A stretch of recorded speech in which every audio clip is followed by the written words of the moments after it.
Surviving Reality contains explicit content full of snark and sarcasm that may not be suitable for all audiences. Listener discretion is advised.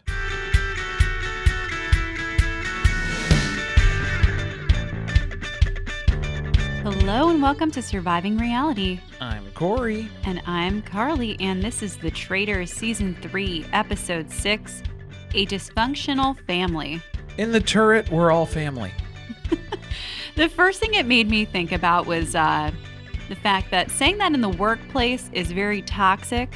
And it felt like it had the same energy when Danielle says it. Mm-hmm.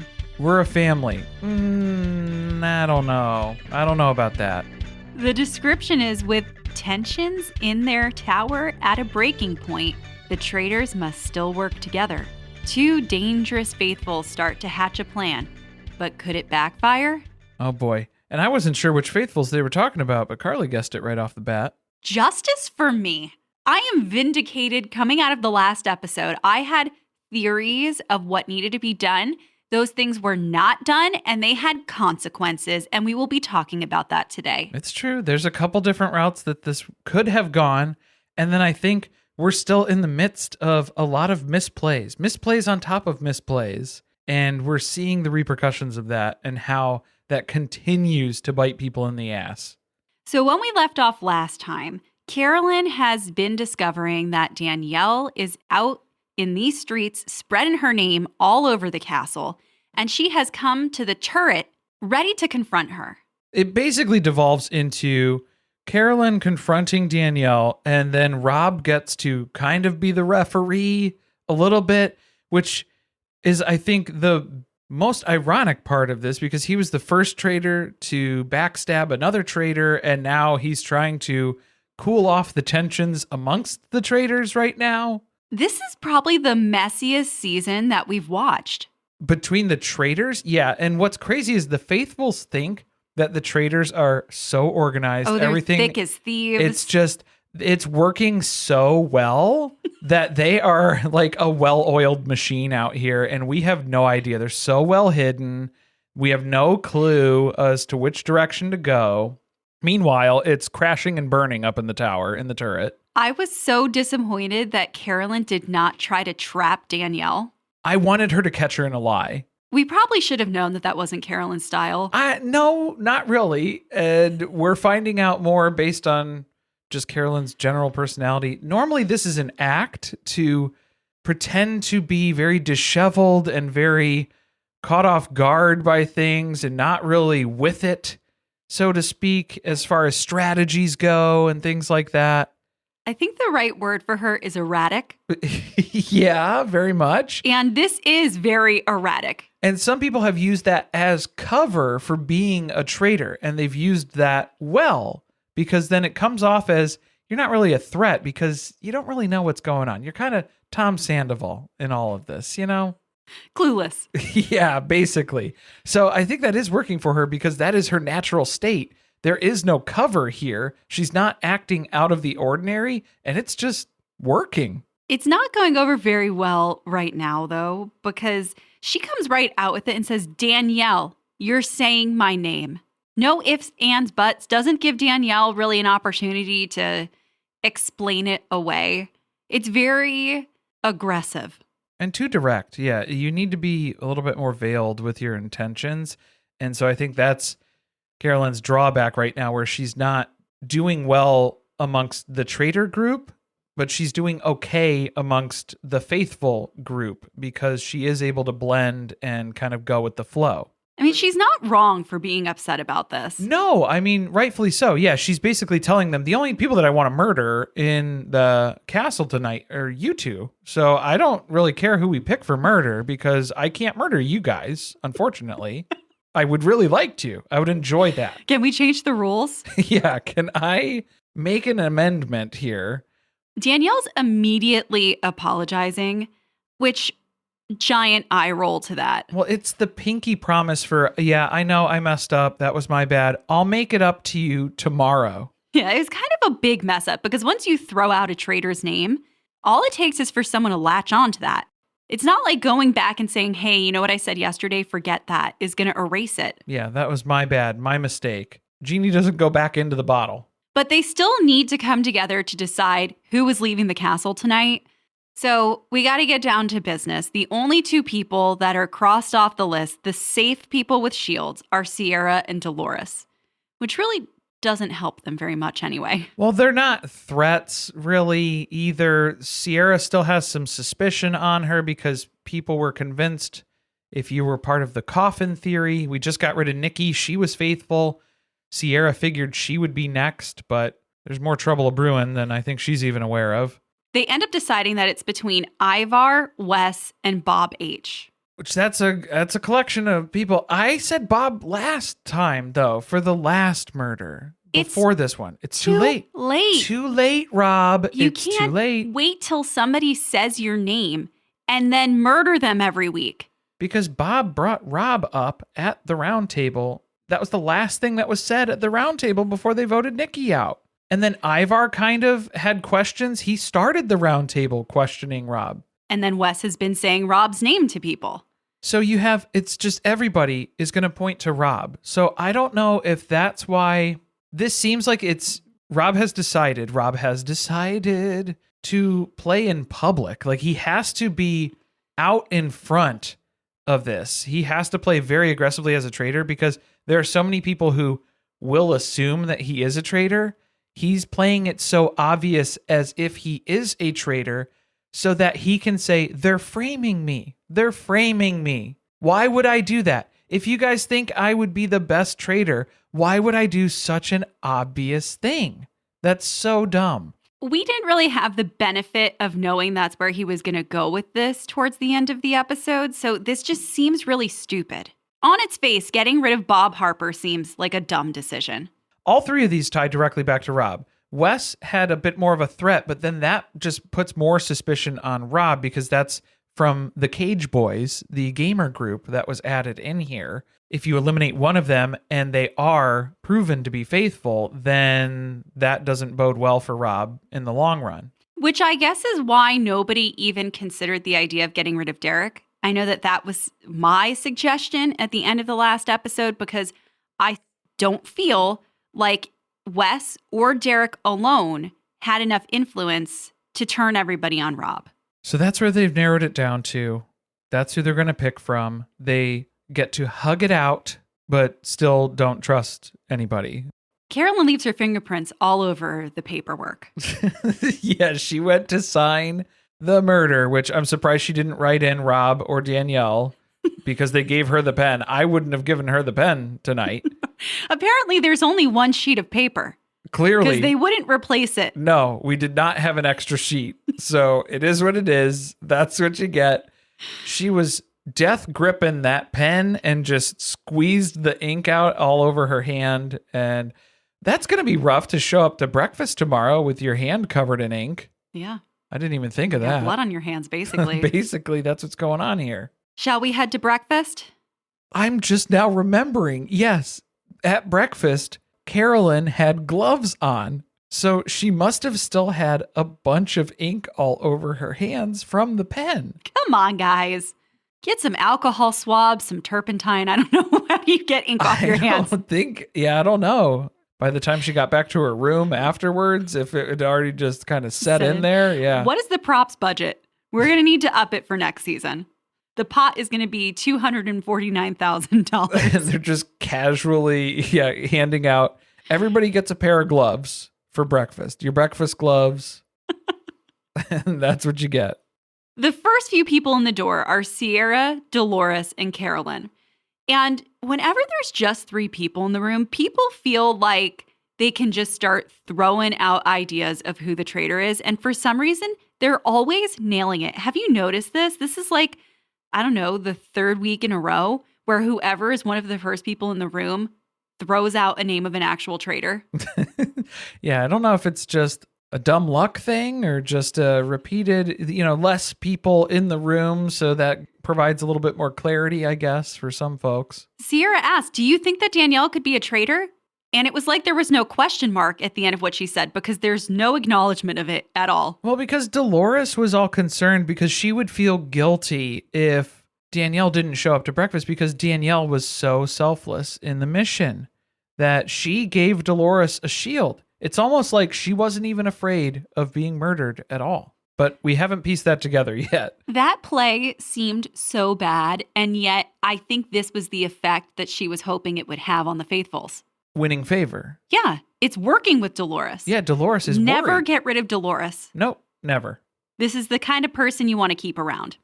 Then Derek walks in. Derek is getting to work today.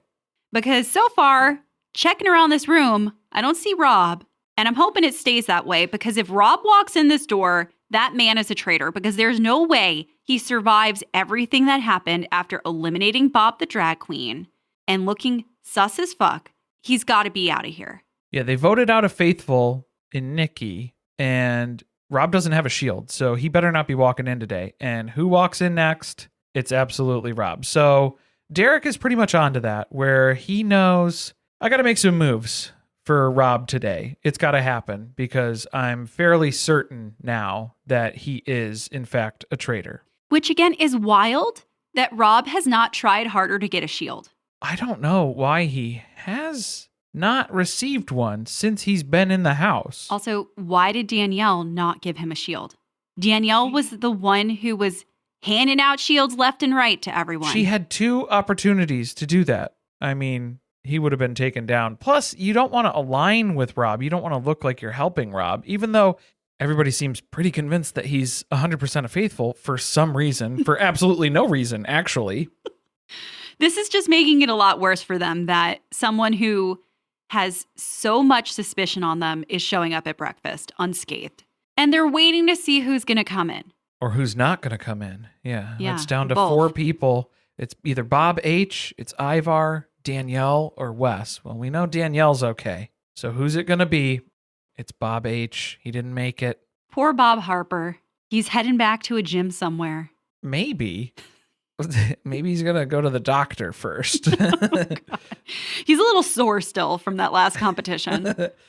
I think this was a terrible play because it only adds more suspicion to Rob, but I think that's what Rob's play is. He's doubling down on being the traitor who's playing in the open. Which is probably why Danielle and Carolyn are going along with all of the people that he suggests. Because it only is making it look more obvious that it's him. So if there's going to be another traitor who's next in line to be banished, they're assuming it's Rob for now. But he's kind of outplaying them. Yeah, because Danielle is she's like blaming Rob for Bob Harper being gone and how she's all upset about that. Didn't seem like she had that great of a dynamic between her and Bob, really, though. I don't think. I know she's still upset about Bob the drag queen leaving. She's upset about all the Bobs. All the Bobs. She's just so bad at this, too, for being upset.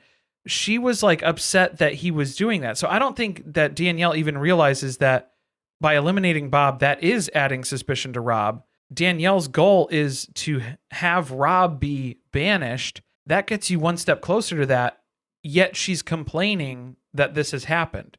So you're already going against your own goals here. You're fighting against yourself. A lot of the rationale is very flawed. And in comes Tom. That's a good introduction to him. So Tom Sandoval approaches Brittany after breakfast.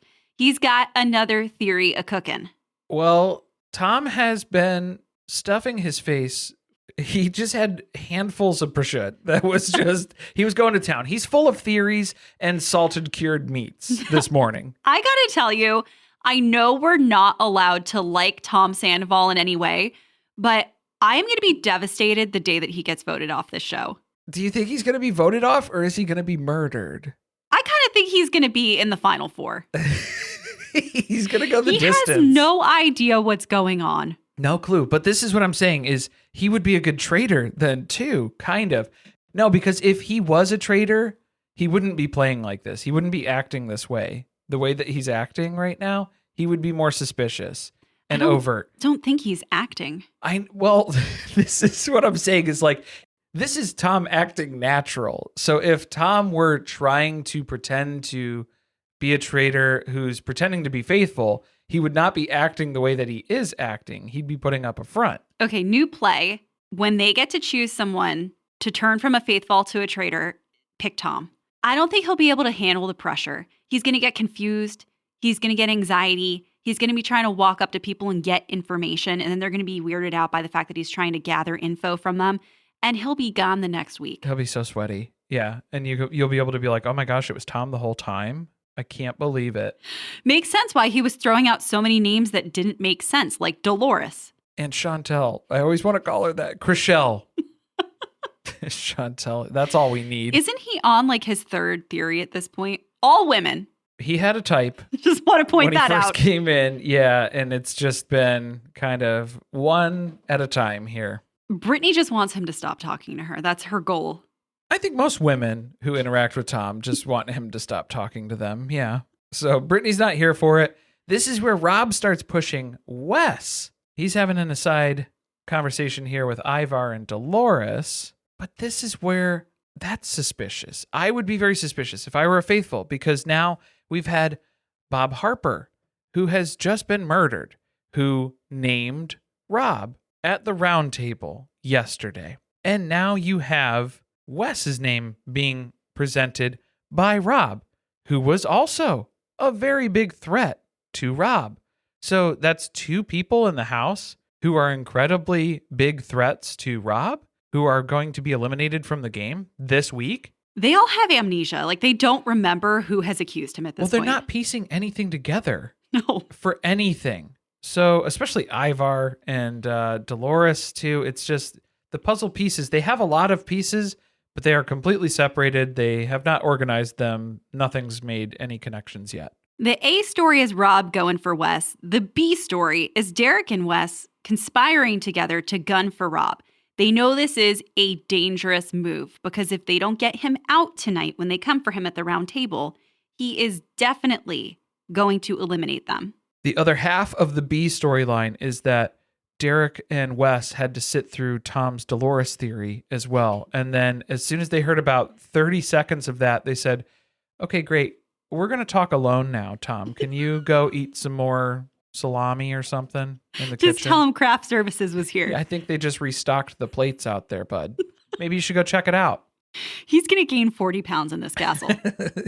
No, he'll probably sweat it all out. Don't worry. So Derek and Wes, they are all in on Rob. They're going to go for it. They have to. Brittany has been at the center of all of the traitors.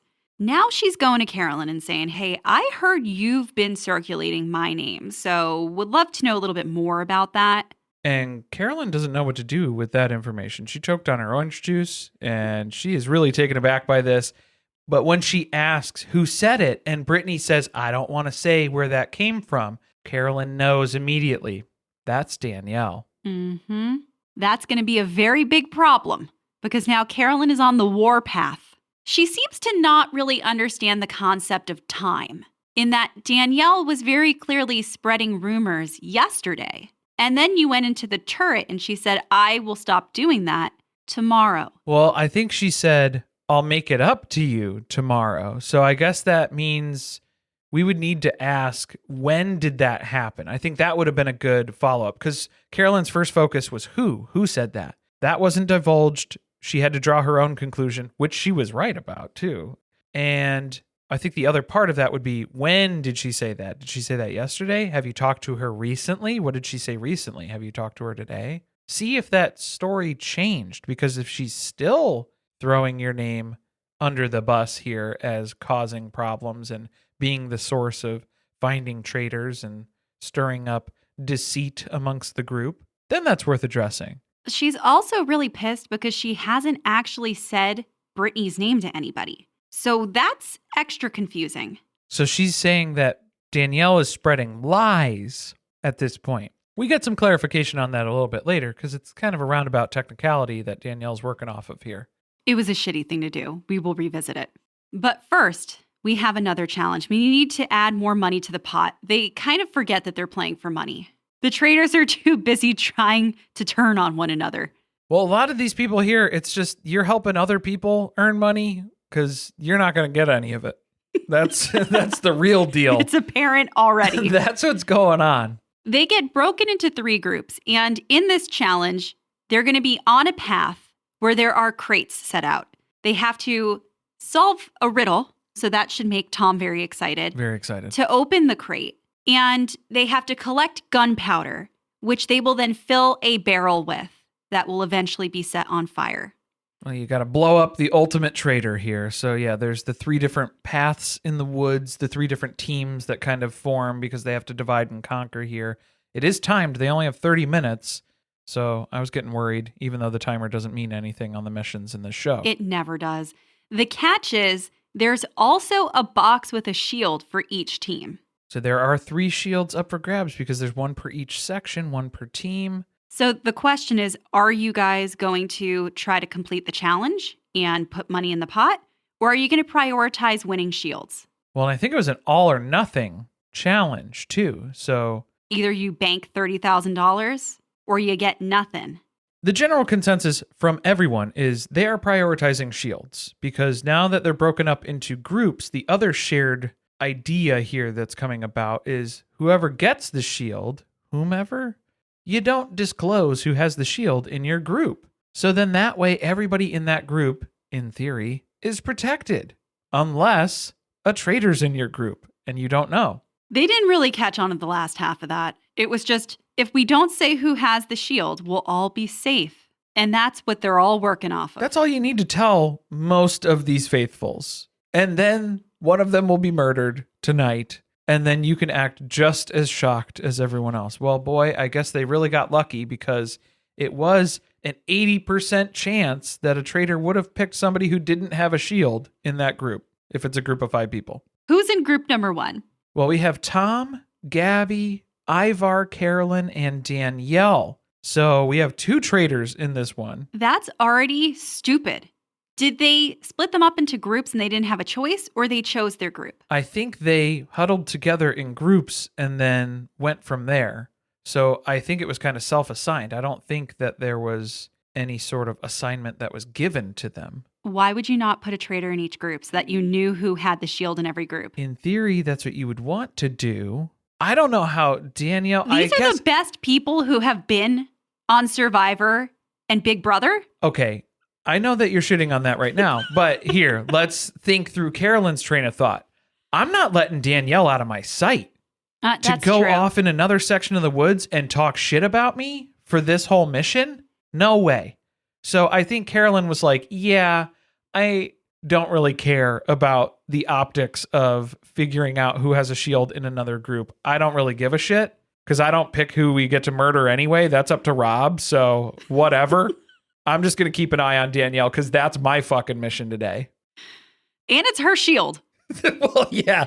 So everybody has gone through the trails here where they're picking out, they're running past the gunpowder crates right now so they can find the shield crate and then they'll work their way back to the gunpowder ones later. So they have all gone priority for the shields.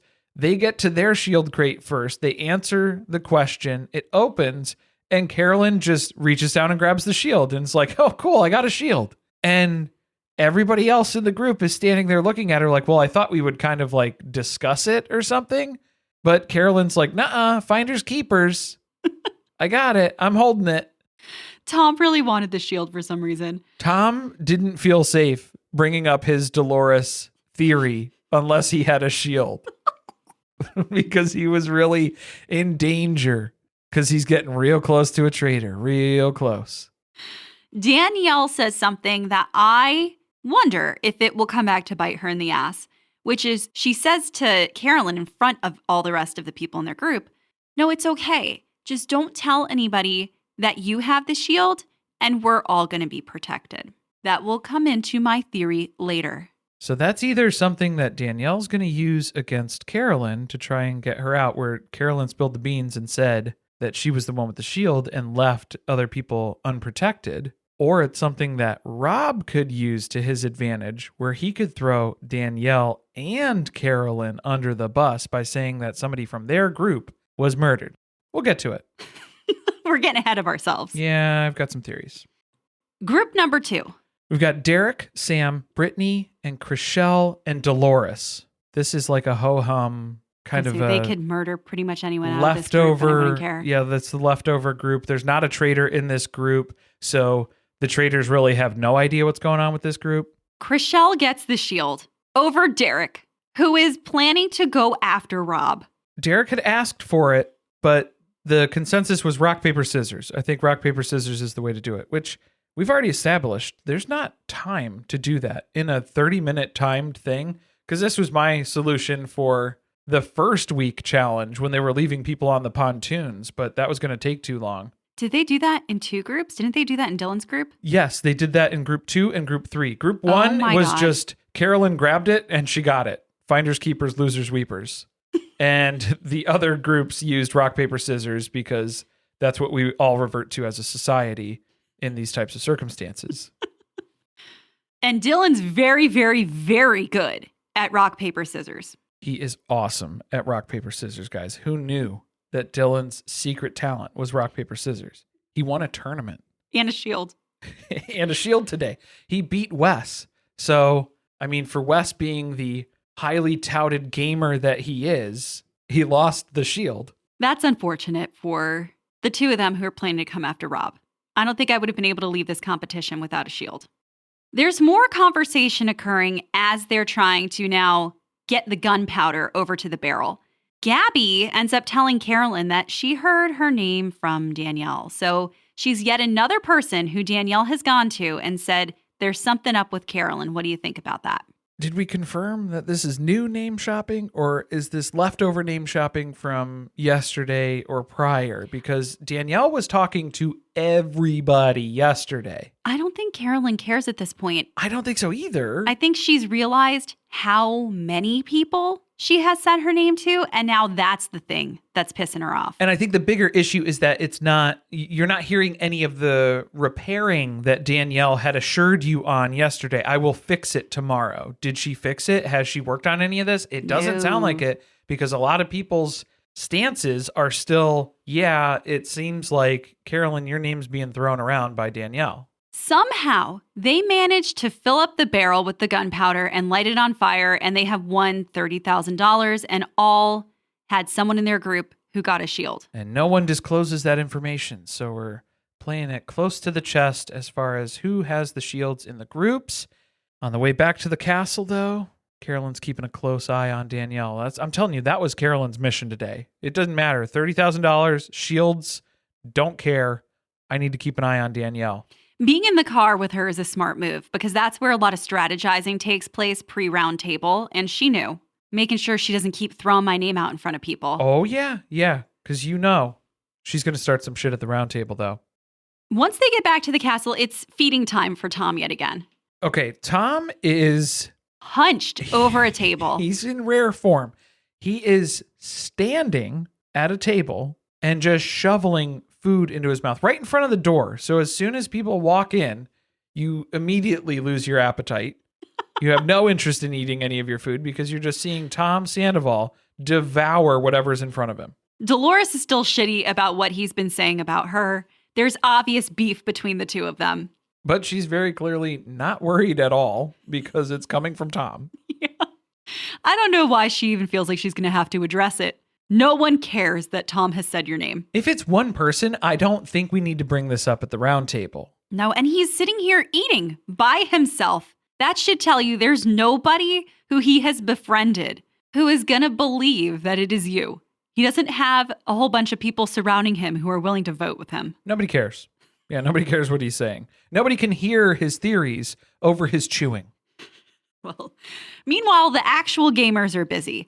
Derek is starting to gather up the votes for Rob, and Wes is in another room doing the same thing. He's kind of backing Derek in the fact that he's going to throw out Rob's name at the round table tonight. But for some reason, it's bringing a lot of suspicion on Wes, not so much Derek. For Brittany, she's suspicious of Wes. So then she's going to check in with Derek and is asking him, hey, sounds like you're spearheading this whole movement against Rob. Is that true? And Derek's kind of downplaying it, not really committing. Cagey. Yeah, not really committing to it. But he's in the back of his mind questioning, why does Brittany care? She doesn't really talk to Rob. Why is she being so defensive of Rob now? So now he's almost thinking she might be a traitor now too. I mean, all she asked was if he was spearheading the movement against Rob. I get it. But I think it was strange to see her get so defensive where she heard one thing in another room from somebody and then immediately came running over to Derek to confirm. I think she's just overly paranoid, like most people here. I could see how it looks odd. I think Wes is making her uncomfortable, as Wes tends to make a lot of people uncomfortable in the house. A lot of the women. Specifically the women, but I wouldn't limit it to just the women. The part that got me was when Derek was asking Ivar in the kitchen, hey, if I bring somebody's name up who you've floated before, literally yesterday, I hope that you would vote with me on it. And Ivar's like, huh? What? This is what I'm saying. A lot of puzzle pieces that are out on the table. Nothing's going together for these people. There is some type of gas emanating through the castle or something that is erasing people's memories. It's Rob. It's Rob? Rob is erasing their memories? Rob's silver tongue is erasing people's memory because he's walking around. He's still openly pushing Wes. He's saying, I'm hearing a lot of names from Wes. And so he's perpetuating Wes endlessly to everybody. And everybody is agreeing with him. Why would you not put this together? That Wes is a huge threat for Rob. Okay, but this is what I'm going to defend that with or counter it with, is that when you have a person who is not likable and they start spreading names, they are so easy to vote out of this game. Oh, absolutely. Yeah, that's what happens, especially with the gamers when they get overly aggressive. You had said that in our podcast last week, Carly. Thank you. You called it out where Wes is not as big of a threat because he doesn't have votes. He can't get people to side with him. He's very abrasive in the way that he communicates with people. And Derek is the one who was really gathering votes. He even approaches Danielle and says, you're going to vote with me, right? And this is Danielle's opportunity. She was waiting for a chance to turn on Rob. And so she's seeing this as, yeah, I'll probably do that. So maybe she shouldn't have gotten ahead of herself last week and started spreading, it wasn't even last week, it was last night. It was last night. Spreading Carolyn's name all around. And you should have just held off to see where things were going at the next round table because you're getting Rob out. That's what you want. It seems like that would be the path to go, but that's not really what she's doing. She is seeing this as her opportunity now. So she's going to do that, but she's not going to commit to it. This is where I knew that there were going to be issues for Wes. Chriselle comes up to Rob and he's sitting with Danielle and they're eating. And she says, hey, you're going to need to be ready at the round table tonight because your name is being circulated by Wes. And so you need to have something to defend against that. Do you have anything that you can think about to say about Wes specifically? And Rob's saying, yeah, I got a lot of stuff. Okay, cool. And Chriselle excuses herself. She's going to go grab another drink of water or try to erase a visual image of Tom eating something. She's got to get something before it's all gone. Yeah. And Danielle is sitting across from Rob, who didn't say shit at all, didn't warn Rob. Chriselle had to come over and warn Rob. So he looks at his fellow traitor and says, do you think that's true? And we know Rob doesn't ask a question if he doesn't already know the answer. So to see Danielle flinch and scurry, I don't know what's going on with Danielle in this episode. She looks so stressed out. She looks like she hasn't slept in 2 weeks. She is like emaciated. She just looks worn down, stressed the fuck out. Just based off looks alone, I would be like, I think she might be a traitor. There's something up. Something's going on. There's something weighing on her. Chriselle, the vibe check energy queen, did not clock that though. No. Totally missed that. She looked at her hat, I guess, probably complimented the hat, moved on. My favorite thing are the shots of Rob and his face when people are saying things to him, like where he clearly knows that someone's lying to him. Oh, yeah. And that's what she does. She looks him in the eye and she says, no, I've heard Wes's name a lot. And it's just the slow nod from Rob and the dead eyes.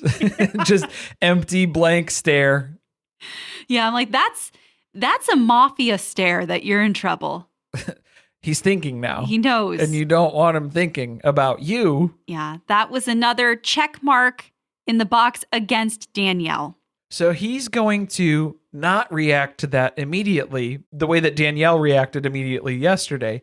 He's going to sit on this and see how this plays out because we're going to the round table seems like everybody's kind of prepping for a Rob versus Wes sort of showdown. That seems to be the general consensus when we're walking in. However, we have to squash the Tom and Dolores beef first. What a waste of time. It is. Dolores opens it up. I was wondering who was going to be the first one to talk because sometimes people just get right into it. I thought Derek was going to jump in This first. group is different. Their dynamic seems to be that whoever has a really idiotic theory speaks first. And so we have Dolores confronting Tom. At one point, Derek just butts in and interrupts and is like, okay, we cannot spend any more time on this because at some point, Alan is going to walk around and tell us to stop. And Tom's like, but I have so many other pieces of evidence to go through. Exhibit Q. No, dude. Dolores is a housewife, and we know that one of the traitors is a housewife. Okay, let's wrap this up. Let's move it along. Come on. All right. So Derek finally gets to steal the microphone from Tom Sandoval and is able to go into his entire very logical, rational, clearly explained line of reasoning, understanding factual events that took place as to why you should probably strongly consider that Rob is definitely a traitor. He's reminding everyone it starts with Bob the drag queen being voted out, and that came from Rob. Then why wasn't Rob murdered last night? Well, and Bob the drag queen voted for Rob as part of the departure. That was an important part of what he said. That's usually a little clue that traitors like to leave behind, especially when they're being betrayed by another traitor. The most infuriating thing is that he is exactly right about what happened. He even points back at Alan and says, I think that when you all denied entry to Rob into this castle, you decided his fate and he joined this game as a traitor and Alan made him one. And Alan's sitting in the shadows like, people don't usually say my name when we get to this part of things. You can't vote for me. He fucking nailed it. Which is why I said you needed to get rid of him in the last murder. Oh, yeah, definitely. But this was where it was crazy, too, was for the fact that Bob H. was murdered last night and then Rob walked in at breakfast. So that only adds more suspicion. I don't care if you're spot on, completely accurate out of the gate on your one-off theory that you had the first day that you came in here. The traitors don't want you around. They shouldn't want you around. So the only reason you are still in the game, Boston Rob, is because you are a traitor. So that makes a whole lot of sense. You would think. But then Rob gets his chance to defend himself, and he has very clearly thought out every step of everything that has happened leading up to today. It doesn't matter who Bob the drag queen voted for, because Bob the drag queen was a liar. He told us, he stood up and he said to us, everything was a lie. Everything I said was a lie. So then why would you hinge things on who he voted for? And then if you're talking about murder, let's look at it. Let's see what this looks like, because Rob was just as surprised as anybody else because he thought for sure it was a 50-50 split between either him or Ivar would be getting murdered last night. So when he walked in and sat down at breakfast and both he and Ivar were in the same room again, what miracle has taken place? What geniuses are playing this game? It was so heavy-handed. They're so smart. Somebody here is very, very smart. And there's somebody who's been throwing out a lot of names. I've heard he made sure to go down the list and scare the shit out of Danielle and Carolyn. Yeah, he had to just put the fear in them a little bit. So he's like, I've heard Danielle's name. I've heard Carolyn's name. I've also heard Dolores' name. And they all came from Wes. He's causing chaos. And suddenly everybody is staring at Wes. And they're totally mesmerized by the defense that Rob just laid out for them. Even though, if you notice this is kind of like what Rob always says is when there's an accusation that's mounted against you and then you're flipping it on someone. That's what he's doing, but he's going to someone completely different. So it's somebody that hasn't been mentioned. So then he's going to invalidate any of their accusations because Derek brought this up. So now Rob's going to deflect it to Wes And then when Wes tries to pile on for Rob discounts it and says, well, I brought you up, so you're just bringing that up in response to me. So now you've discredited all of Wes's testimony that he was going to add to support Derek's case. This is why Derek and Wes needed to talk first. It's a problem. I don't think that Wes came in here with a plan of what to do if Rob turned things on him, because he seems really nervous. The problem is he's spot on too, because everything that he's listing out, he noticed when Bob the Drag Queen mentioned the Cage Boys after the statue erection. Well, maybe that's not the way to call it that, but after they built the statues on the hill, and Rob 3 minutes later was saying, we need to get Bob the Drag Queen out at the round table today. Which is factually true. But he said it in the car. Rob denied it. Well, it was when they were walking back to the car. So it was literally, they hadn't even left the field that they were playing on yet. And Rob is discrediting that. That's a lie. That's not true. So he's discrediting everything that Wes has to say. He's undermining all of the testimony that Wes is giving. Plus, nobody likes to hear Wes talk. He doesn't make them feel good like Rob makes them feel good when they hear him talk. Well, and that's part of this game. It's a social game. I never really watched anything that Wes was a part of. I think he was on the challenge, and I guess was the ultimate player of the challenge from what we've heard from him. The winningest player at the table, at the round table today, except if you're not counting Dylan's rock, paper, scissors skills. But Survivor is a very social-oriented game, and he's being outplayed by Rob in this. It turns out the women really don't like Wes, and they start piling on top of him as far as things that he's done that have made them feel weird. Multiple people are calling out Wes for being very aggressive and making them uncomfortable. And he has to continue bragging that he is the winningest player here. Thank you for bringing up all of these concerns. I will take that to heart. I will be mindful to be a little bit less aggressive and being aware of how I'm communicating. But also, if any of you vote for me, I've got my eye on you. I'm coming for you. He was so close to closing that out, and I think this would have gone a different direction. Just stop talking. Yeah. Just stop talking. He's got too big of an ego. That's what this is. Hubris is what's leading to Wes being in big trouble.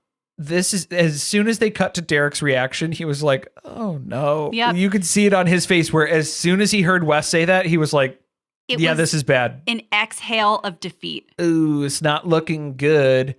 But we're not done talking because Carolyn jumps in and she's got some stuff to say because she's got a lot on her mind. Why? To dump. Why? Just info dump about Danielle and go a little bit unhinged, fly off the handle. She's too busy thinking about what this is going to mean for her tomorrow. I'm not sure if she thinks Rob's going to get voted out tonight or if she felt like it was going too well in the direction of Wes and she wants to get Danielle out. It was so obvious that this is just going to be a further issue between the two of you, and it's probably going to go nowhere tonight. This wasn't the time to call it out. I do think, though, she has to do something publicly because she's been complaining to everyone that Danielle has been saying her name and that she's spreading lies. It's true. I mean, for her to play it this way, I also have suspicions based on how the vote went, because ultimately, right before they're about to vote, Derek just tries to remind everybody one last time, don't vote emotionally, use objectivity, use your reasoning, the logic. He's trying to pull everybody back to the facts, but I think we're way past that. That's not how the roundtables work, dude, because it's time to vote, and you can tell that Dylan is torn. He doesn't know. It seems like he's leaning towards maybe he's changed his mind. He's thinking about voting for Rob. It looks like, but how could he vote for Rob? They both wear backwards hats sometimes.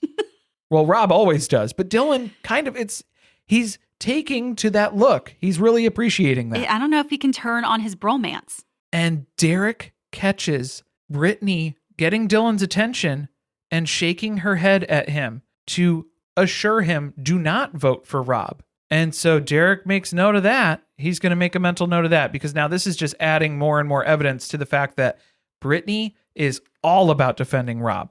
Why? Because she's a traitor too. We start a vote in. And Danielle votes for Rob. Let's just go with who all the traitors vote for because it's a mess. Danielle votes for Rob. She goes with Derek and his group. She's really taking a chance on the fact that he's going tonight. Carolyn votes for Danielle. Which, that was interesting. But I mean, if you went that hard with your explanation and your accusation about Danielle, then it makes sense that you would have to vote that way. The other shocking thing for me, I think, was how Dylan voted for Wes, because he was back and forth, it looked like, but he was ultimately convinced, no, stick with Wes. And Rob obviously voted for Wes because he doesn't want to vote for himself. We end up with 5 votes for Rob, 6 votes for Wes, 1 vote Danielle, 1 vote Tom, which was Dolores. I thought that was interesting too. Gabby and Tom both voted for Rob. So they seem to be swayed by reason and logic in Derek's argument. So I would suspect that puts them at the top of the list for murder. It shouldn't help them. Me personally, I would have made note of that if I were a traitor. The final deciding vote goes to Sierra. She could push a tie. So if she votes for Rob here, then that would force a tiebreaker. But no, she voted for Wes. So that was a done deal. Final move there. Wes is out. He was too aggressive and did not do a good job defending himself by threatening everyone as part of that defense. No, and that seems very traitor-like to tell people, I'm going to come after you if you vote for me. Come after me in what way? Are you going to murder me or are you going to try to banish me? What do you mean by that? It doesn't make sense. An empty threat, because you have no repercussion to that. There is no response that you can bring to that. All he did was alienate people from voting Terrible. For Rob. Horrible play. Absolutely awful. It would have been really interesting if we did not have Carolyn vote for Danielle. That's what I'm saying. That would have tied it at that point, and then it would have been a deciding vote. Well, I mean, I guess aside from Dolores with her throwaway vote too of Tom. I just would have liked to have seen if it got forced to a tie and then we had to see Carolyn change her vote. Would she have voted out Rob? Well, that almost makes me feel like maybe that was a way that Carolyn didn't want to turn on Rob and she didn't want to vote out another faithful. So she had to make her accusation and then vote for Danielle. So then that removes her from turning on Rob. Is she in alignment now more with Rob? Because clearly Danielle's not with her. I'm not sure they know what's happening. I think that's probably assigning a little bit too much thought process. That's not really how she operates. I think she just felt a certain way and she wanted to say that at the round table because it wasn't time to vote yet. So I got some stuff to say. I was not impressed by Wes on his way out. His exit speech was again so full of ego and rude, to be honest. There's no sense in touting about how great you are and how you wish you could have joined as a traitor and you wanted to. Okay, well, you didn't and you lost. So bye-bye. I don't know how there's still like that sense of better than in everything that he's saying when you've just been eliminated from the game. You lost. You're going home. So like, what do you care? I mean, the reaction though of flipping everyone the bird and telling them all to fuck off though, I mean, same. I would feel the same way after that. Oh, yeah. If I was the person who was definitely right and no one listened to me, I would be pissed too. But in a different way. Yeah. And I would express it in a different way, probably. I think a lot of people left the round table feeling upset that they voted out another faithful, but not disappointed that it was Wes. Correct. Yeah. And so that's the lingering lesson here is that, I mean, Derek even tried to do that too of, please don't vote Wes out just because we don't like him and because he is insufferable. I think he is, I'm pretty sure he is a faithful and Rob is the threat. So like, let's do the right thing. But everybody went with, no, we don't like being around Wes. So a bad faithful is worse than a traitor at this point, which they're kind of running out of faithfuls now. I feel like Wes probably could have done a little bit better of building up Derek before he left to say everything this man said was completely accurate. I would trust his judgment over anybody else's. And if you still have remaining loyalties, I think you need to question those loyalties at this point in the game. So I think he could have done a better job of stirring things up or leaving some folks with maybe something to think about, but he didn't do that. No, you could have used the time, like you said, to ensure that the people you're leaving behind are successful moving forward rather than gassing yourself up on your way out. And it was mostly that where, hey, if you don't want to win with me, if you don't want me to help you win, then good luck and you're going to lose anyway. After the round table, everyone starts breaking off into little groups, and Derek finds Dylan because he needs to talk to Dylan, who did not vote for Rob. He's got a few theories that he needs to get out there before he assumes he will be gone tomorrow morning before breakfast. Brittany's a traitor, and I'm going to be murdered tonight. And tomorrow, when you walk into breakfast, Rob is going to say they did that to frame me. And Dylan is, I think he's hearing a lot of this because now that he voted Wes out and Wes was faithful, I think Dylan has regrets. Brittany doesn't have regrets. She's still seeking Derek out and is yelling at him and is upset with him being a liar and telling her that he wasn't spearheading this whole campaign against Rob. And so that's why Derek is confused because he was withholding information to Brittany because he thinks that she's a traitor now. So she's all shocked and appalled by this as well. I still think, so as part of Derek's theory, that was exactly my train of thought that I went on to of Rob's still going to walk in tomorrow because he can't get murdered and he has to come up with a theory for why that is. So he's going to say, oh my gosh, they're keeping me around and they're framing me. So I went one step further with that line of thinking too. I'm waiting for Rob's defense to be the reason why they're keeping me around is because I went for Wes and he was a faithful and I was wrong. And that's going to be his faithful redemption. You guys listen to what I say. And I need to be more careful about that. And so that's where he's going to kind of take a back seat to the faithfuls, but he still has a lot of faithfuls on his side. And it's going to explain away why he is still in the game because he was wrong. I do think he needs to start winning some shields to explain away why he keeps showing up at breakfast. We need to go a little harder in the challenges. Yes, you need to step it up, at least a little bit. I'm wondering if he thought I can skate by probably a few weeks without a shield, just on strategy. I can talk my way out of this. I don't want to come in too hot and people feel like I'm winning shields in the challenges and I'm too influential, that'll put a target on my back.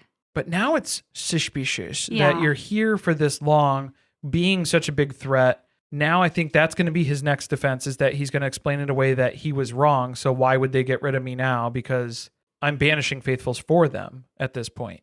So I think that's going to be his way to worm back in with the faithfuls. But it's risky. He is front seat traitor where he is in the spotlight the whole time. And if anybody can navigate it, it's Boston Rob, and he's clearly doing it. But man, this is a double bluff of a double bluff. Let's talk strategy because they're not going to talk about it in the turret. You know, the turret, well, I do love all of the preparation for bed sequences that we got to see this time because that is usually severely lacking. But seeing Tom in the tub with the rubber ducky did something to my soul, I think. Oh. It revitalized me. Okay. In a lot of ways. I wasn't ready to see another turret conversation where we're all a family and there's free salad and breadsticks as long as Tom hasn't eaten them. They barely even spoke to each other. There was just a good bit of dead silence at the beginning of this meeting.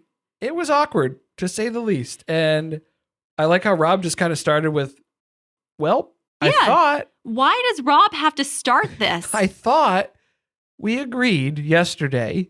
I was under the impression that we were not going to be going after each other. That was my assessment of our conversation yesterday. Now, end of the day today, Danielle has voted to banish me. Carolyn has voted to banish Danielle. What is happening? We're not on the same page. This is not happening. We're all going after each other. At one point, they start to relitigate Bob the Drag Queen's banishment, which how many times do we have to talk about it? It's Danielle is just, she's explaining away or trying to explain away. Well, that's where my paranoia started, was when you turned on Bob the Drag Queen. Okay, then explain how you got from that to turning on Carolyn. Yeah, Carolyn wasn't involved in that. What do you mean?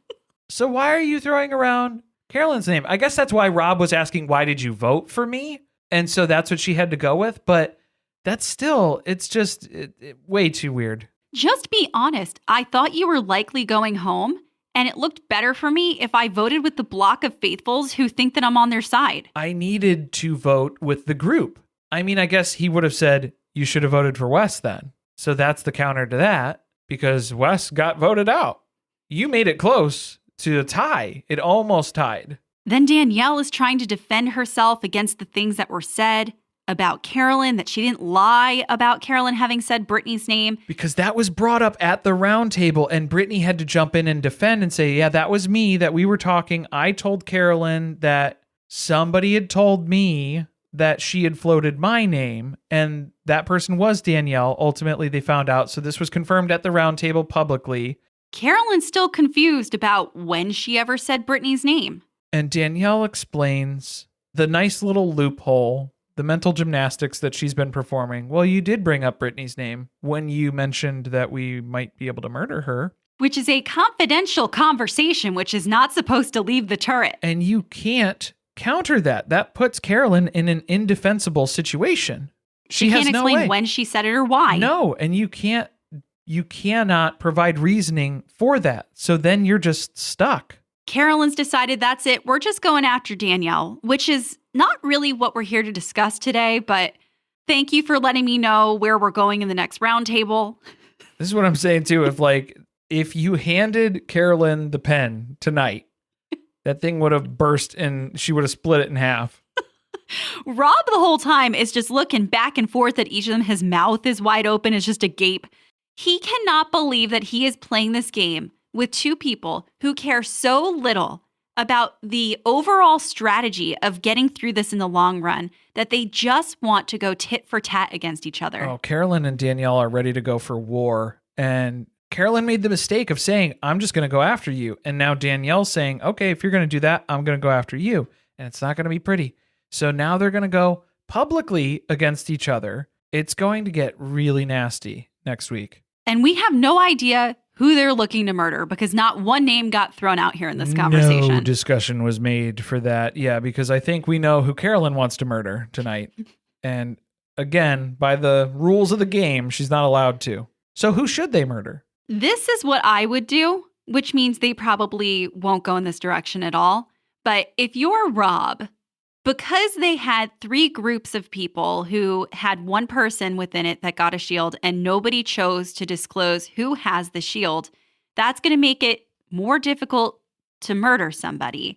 And it's going to be harder to explain away why the person who got chosen got chosen. Yeah, and how they knew that it was a safe choice to pick someone who did not have a shield. Either they're going to have to blindly pick from the group that there was no traitor in, which does not seem very strategic. Or, if I was Rob, both Danielle and Carolyn's minds are so clouded right now by the pure hatred they have for one another that if you can get it by them and they don't realize that you're doing this, I would say we have to pick from one of our two groups. Who got the shield in your group? Oh, Carolyn, you did. Awesome. Let's pick someone from within your group then, since we know everyone else who's a faithful is free to be murdered. Who else was in their group? It was Ivar, Gabby, Danielle, Carolyn, And Tom. Tom and Gabby are at the top of my list if I was looking at this as a traitor, because Tom and Gabby responded well to logic and reasoning at the round table, and their votes shifted and went to Rob. So they're getting close. And if Rob is already leaning into this whole theory of I'm going after people who are naming me or going after me, and he's playing everything right up front and close contact like this, I think that might be the way to go. I would have it narrowed down between Tom and Gabby out of that group. Or do you go Ivar because Rob brought up Ivar at the table and about the fact that he is such a faithful, nobody's ever going to vote him out? That would be an easy pick too, because now you're making it seem like he's openly strategizing as a traitor at the round table. And look, they did the thing that he was talking about that would have been such a good move. If you can pick someone from that group, Rob has the ability to turn it on either Danielle or Carolyn and say, how did they know? Or both.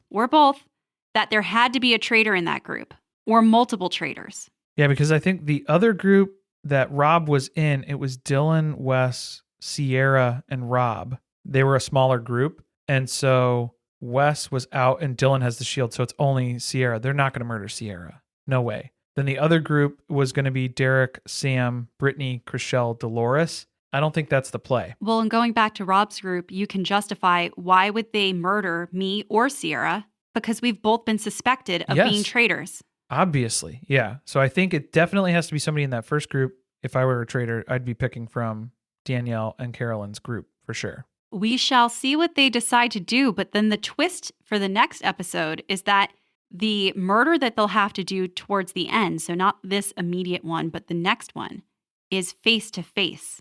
Is it this one? Is it the next one? I don't, unless Alan knocks on the door and says, "Hey guys, plot twist. You can murder a traitor." No. You have to come outside and come face to face with the person that you're getting rid of tonight. Well, I think it might be one of those things where it's everybody shows up to breakfast tomorrow and then they go to a mission or something and it's the murder that's going to happen as part of that. I guess we will find out. I need every one of these episodes to just air right after the last one. Oh man, I know. I can't get enough of this show. People were saying that this was kind of a turning point episode where they were kind of still warming up to all the people. And especially when the show first starts, there's so many people that you have to get to know and who's from what and how are they playing the game and what's the strategy around it. So now that we're kind of getting into the finer details of the groups that are coming to life here, it's really ratcheting up. It's getting good. If you guys like what you're hearing, can you please leave us a review? If you're watching on YouTube, give us a like or smash that subscribe button. Carly loves to hear that. It helps us to grow the podcast, to get it in front of other people. And we like to hear what you guys think. You can also listen to this and all of our episodes on Surviving Reality and our other podcast, Surviving Sister Wives, ad-free and early over on our Patreon, patreon.com/survivingpod. You can check the show notes, the episode description for the links and the details for that. Thanks for listening. See you next time.